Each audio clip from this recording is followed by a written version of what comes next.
नमस्कार। आपने अक्सर देखा और सुना होगा, आप देख रहे भी होंगे कि किस तरह से उत्तर प्रदेश की अलग अलग नदियों से शवों के मिलने का सिलसिला जारी है।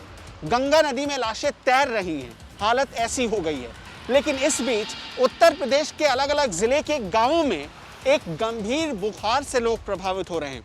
इसे कोरोना तो नाम नहीं दिया जा रहा, लेकिन ये बुखार लोगों की जान ले रहा है।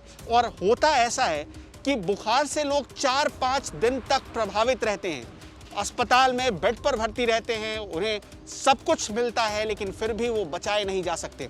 हमीरपुर से एक ऐसी ही खबर आई है जिसे सुनने के बाद, समझने के बाद और देखने के बाद आप रोने पर मजबूर हो जाएंगे। यकीन मानिए, ये सबसे बुरा दौर है इंसानों के लिए। हमीरपुर में छोटे भाई को पहले बुखार आया, उसे झांसी के एक निजी अस्पताल में भर्ती किया गया और 5 दिनों तक उसका इलाज चलता रहा।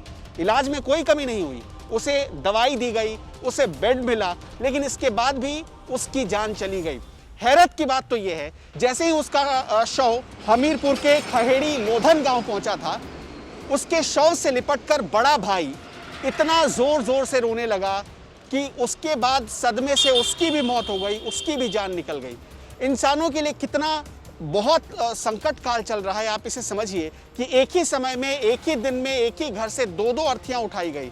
पहले तो लोगों को लगा कि कोरोना से मौत हो गई है, लेकिन एक अजीब सा बुखार जो लोगों को जकड़ रहा है और इससे लोगों की मौत हो जा रही है। मैं आपको बता दूं कि सबसे पहले गांव के रिटायर्ड टीचर राम गोपाल वर्मा को बुखार आया और इसके बाद सदमे से ही उनके अपने भाई की जान चली गई। ये कोई पहला वाकया नहीं है। उत्तर प्रदेश के साथ साथ भारत के, हिंदुस्तान के अलग अलग जगहों पर भी इस तरह की 1-2 घटनाएं सामने आ चुकी हैं, जहां परिवार का कोई सदस्य मरता है और सदमे से किसी दूसरे सदस्य की भी जान चली जा रही है।